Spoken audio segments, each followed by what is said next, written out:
Hi everybody and welcome back to a new episode of Diagnose Dan. Today we are working on a 2017 Suzuki Swift, and this car came into the shop or was towed into the shop as a crank no start. So let's see if we can diagnose this one together.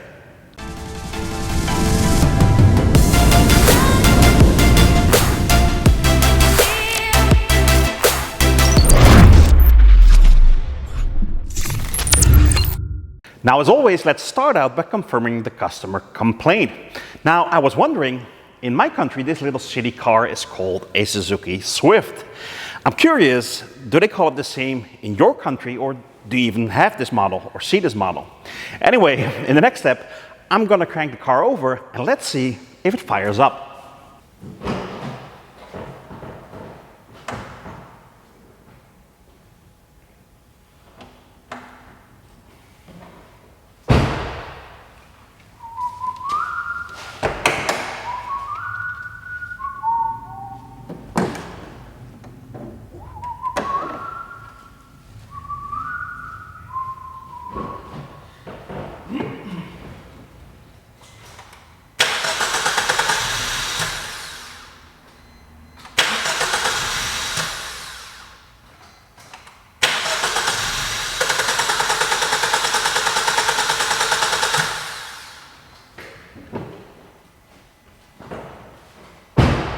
Now, as you've seen, the customer was definitely not lying. This was, or is, a crank no start.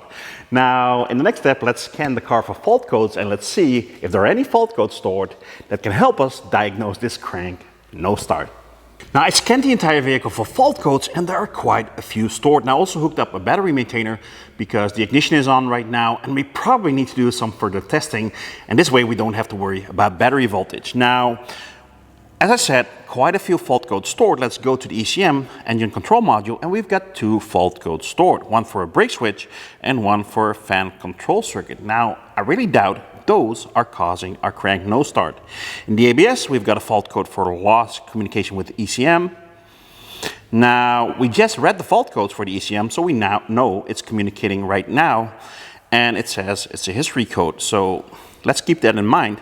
BCM, again, lost communication with ECM and a transponder communication error.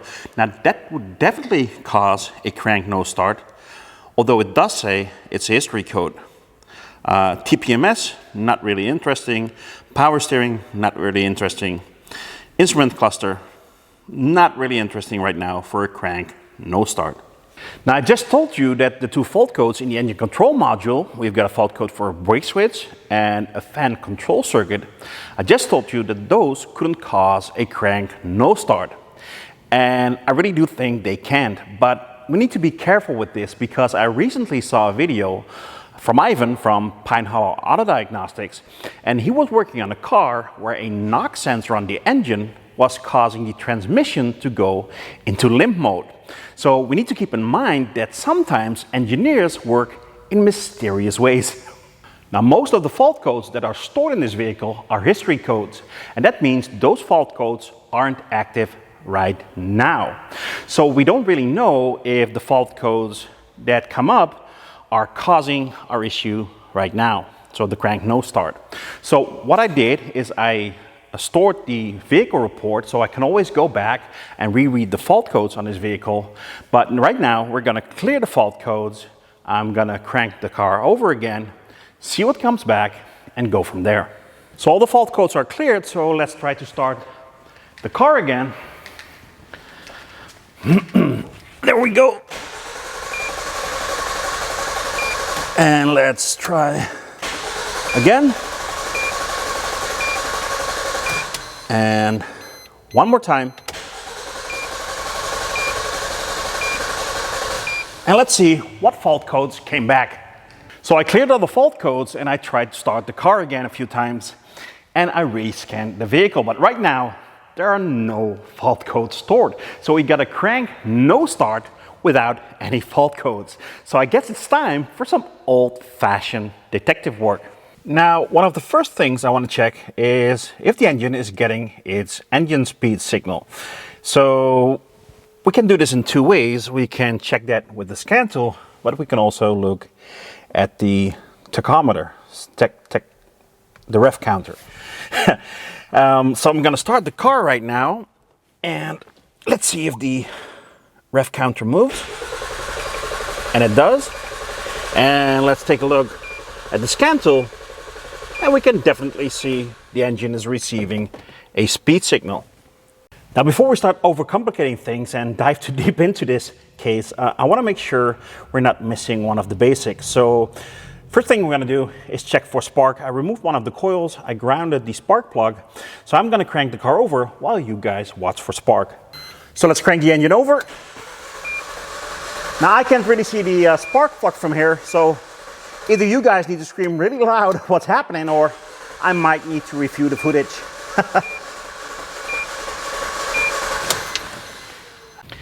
Now from inside the car, I couldn't really see that spark plug, so I reviewed the footage and it looks like we've got spark.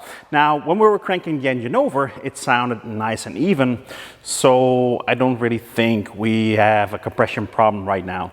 So the next thing we need to check for is to see if this engine is getting any fuel. Now we're gonna cheat a little bit.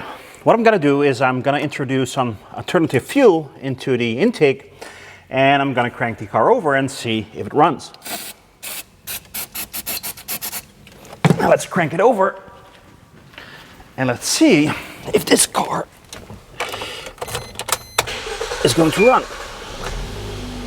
Oh, actually it runs nice. I wonder if did we fix it?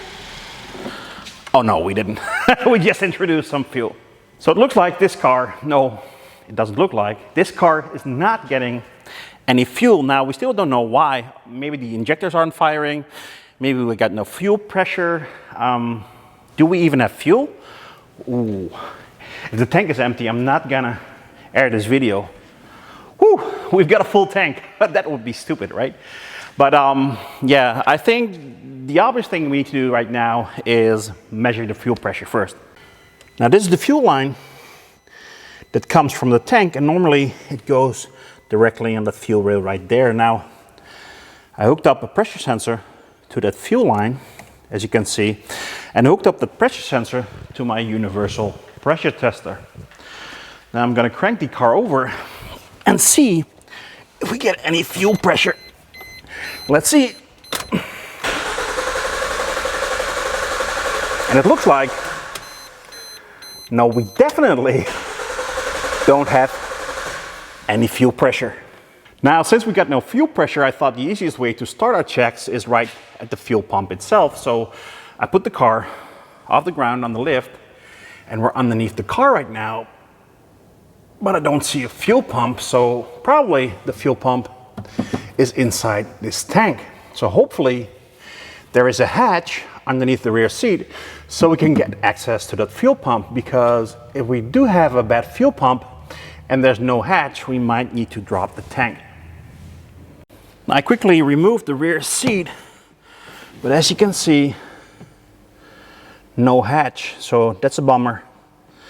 If we want to get access to the pump, we really need to drop the tank. Now, I did see a connector right here, and maybe that goes to the tank. Now let's take a look at a wiring diagram and find out what wires actually run to the fuel pump and how that fuel pump is controlled. Now this is M12, which is our fuel pump, and that gets its ground on this black wire through a common ground over here, and it gets its power through this pink wire. Now I definitely think I saw a pink wire in that connector underneath the back seat, and that comes from the fuel pump relay, and that gets its power from another relay, the engine control relay, and the fuel pump relay is being controlled through a red and yellow wire from the engine control module. Now let's start out by measuring if we're getting any power to the fuel pump underneath the back seat on this pink wire. Now this is the pink wire in the connector that I think feeds the fuel pump. You can see how this wiring loom goes through here to the top of the tank underneath the back seat. Now I gently back probed that pink wire and hooked up my test light to the pink wire, and I hooked up the other side of my test light to a ground point. Now, in the next step, I'm going to crank the car over, and if this fuel pump is getting any power, that test light should light up. Now I'm going to crank the car over, and you guys keep an eye on that test light, which should light up right now.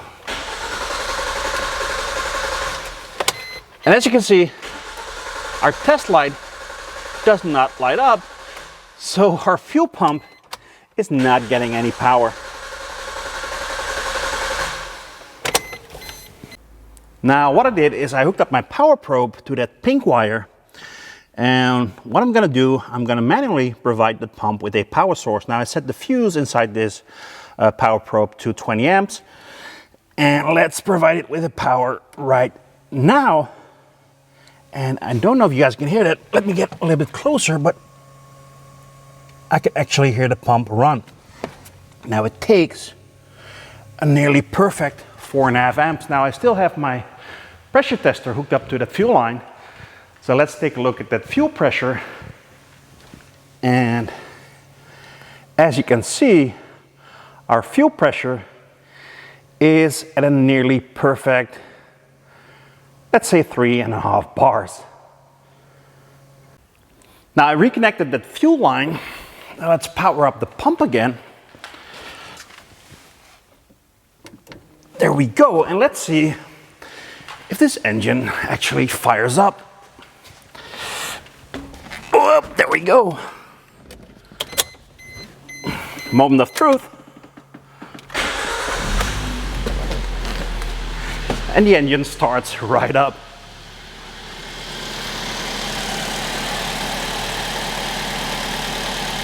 Now when we took a look at the wiring diagram, we saw that the pink wire, the power feed to the pump, was being controlled by the fuel pump relay. Now the fuel pump relay is inside this fuse box right here next to the battery. Now it's kind of hard to access because this beam is in the way, but it's only being held down by 4 bolts. So let's remove it to make our life a little bit more easy.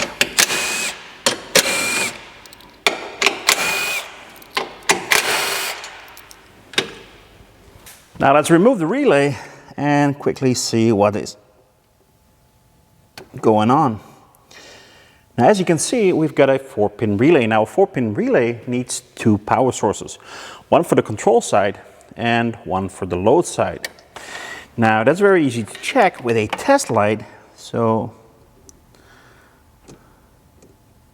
that's one power and that's another. So the powers check out. Now one of the other pins is to power up the fuel pump, and the other one is the relay control wire. So the next step, let's check if the relay is being controlled. Now I got the test light hooked up to the pin that controls the relay. The relay is ground side switched, so hooked up one side of the test light to battery positive. And by the way, I didn't shove my test light into there, I'm just barely touching the pin. Now when we crank the car, the test light should light up. If it does, the relay is being controlled. Now, let's start the car. Now let's crank it over. And as you can see, the test light lights up, so that relay is being switched on.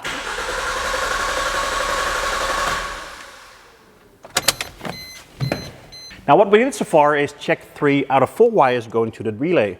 Both powers are fine. The control wire also seems to be just fine. The only wire we didn't check is the pink wire going to the fuel pump, which obviously still could be broken. But before we go down that path, we also might have something simple like a broken relay. So I brought out my relay tester, and what this will do is it will switch on the relay 10 times and it will look for continuity. Now this tool isn't perfect. For instance, it doesn't load the relay, but it gives us a fairly good idea of the state of our relay.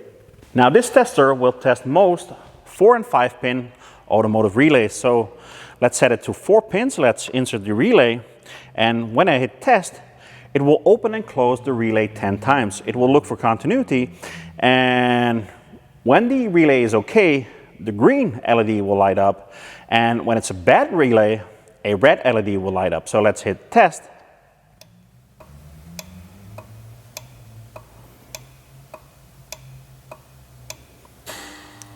And although we heard it switch, a red LED lights up, indicating we've got a bad relay.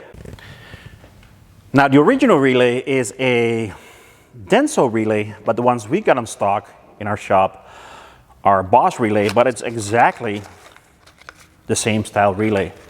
Now let's put it in the relay tester and see what happens when we test a brand new relay.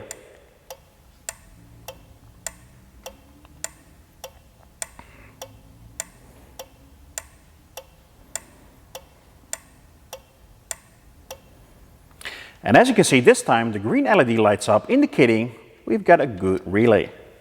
Now let's install the new relay, and hopefully this will fix the car. And if it does, I think we will have a happy customer, because I think you'll agree, fixing a crank no start with a part under 10 euros is not something the customer is likely to complain about. Now let's start up the car, and hopefully, fingers crossed, the engine will start right up. And it does. Let's rev it up. Oh yeah. Fixed with only a relay. That's not a bad outcome at all. I think the customer will be very, very happy. A crank no start caused by a tiny relay. Now this proves that diagnosing a car isn't always high-tech, complex, or expensive. Sometimes it's something as basic as a little relay. Now, I really hope you enjoyed this video. I did. But if you did, please subscribe to my channel, and when you hit the little bell, you will get a notification each time I upload a new video. And remember, diagnose then, fix it again. See you next time, guys. When we try to start the car, this test light shoot up. Yeah, it shoot up. Two fault codes stored. One for a